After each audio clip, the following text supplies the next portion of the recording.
इन पिछले कई सालों में पूरी दुनिया के मुसलमानों ने देखा है कि तुर्की का दोगला कितना बड़ा चेहरा है। कुर्दोगलू इसीलिए नहीं कहा जाता है रजब तैयब एर्दोगान को।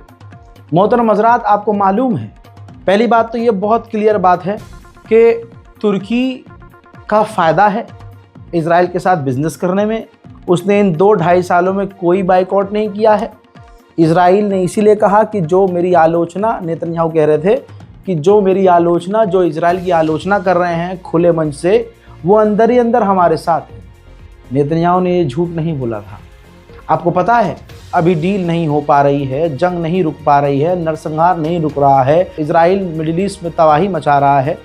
और जो तुर्की ने एक शुरुआत में स्टेप लिया था उम्मत मुस्लिमा को बेवकूफ़ बनाने के लिए कि तुर्किश एयरलाइंस इज़राइल के लिए बंद कर दी थी, वो वैसे भी इसलिए बंद कर दी थी क्योंकि भाई जंग चल रही थी, मिसाइल आसमान में थे, तो खतरा तो एयरलाइंस को था ही। अब जब जहां सारी दुनिया अभी भी इज़राइल से दूर हट रही है, ऐसे में ये रही रिपोर्ट, तुर्किश एयरलाइंस इज़राइल से रिक्वेस्ट करने वाली है। रिपोर्ट है कि आप हमें अलाउ कीजिए कि हम तेल अवीव लैंड कर सकें। यानी तुर्किश सरकारी एयरलाइंस ये गुजारिश करने वाली है इज़राइल से कि तुर्की से इज़राइल के लिए हमारी तुर्किश एयरलाइंस को उड़ान भरने दिया जाए। ये भाई पैसे का रिश्ता है, तमाम देशों को फ़ायदा होता है। अगर आप मान लीजिए किसी दूसरे देश के साथ ट्रेड कर रहे हैं तो 5 रुपये का आपको फ़ायदा होगा, वही ट्रेड अगर आप इज़राइल के साथ करेंगे तो आपको 7 रुपये का फ़ायदा होगा। इसीलिए तुर्की जैसे देश हमसे गद्दारी करते हैं, कौम से गद्दारी करते हैं और फ्रंट पर आकर ये उम्मत के, मुसलमानों के रहनुमा बनने की कोशिश करते हैं। ये इससे पहले वाले अपडेट में मैं बता चुका हूँ कि इज़राइल झूठ बोल रहा है। जहां अमेरिका के राष्ट्रपति ने कहा कि इसी वक्त बमबारी रोको, इसी वक्त, उधर वक्त गुजर चुका है। इज़राइल लगातार बमबारी कर रहा है, अपने वो तमाम काम कर रहा है जो वो रोज़ करता है। इज़राइल गाज़ा के अंदर इलाकों में बम लगाकर रोज़ की तरह इलाकों को समतल कर रहा है।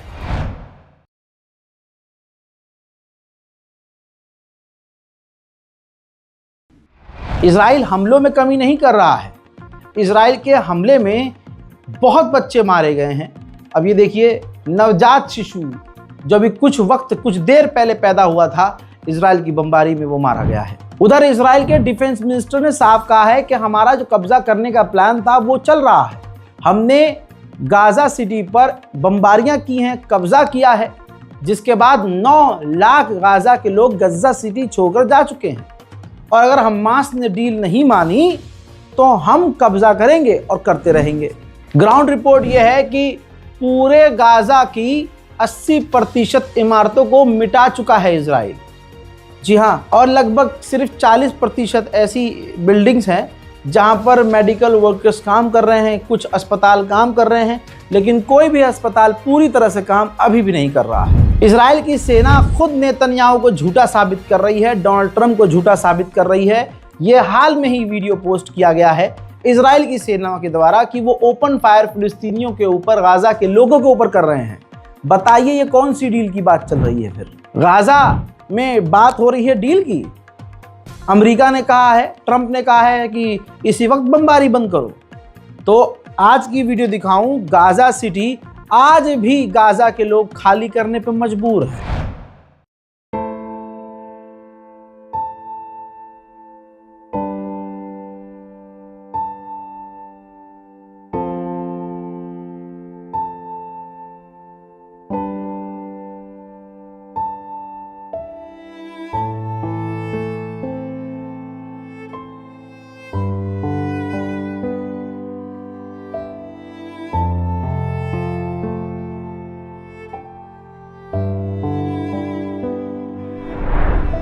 हस्बी अल्लाह व निअमल वकील। ज़रा इस तस्वीर को देखिए।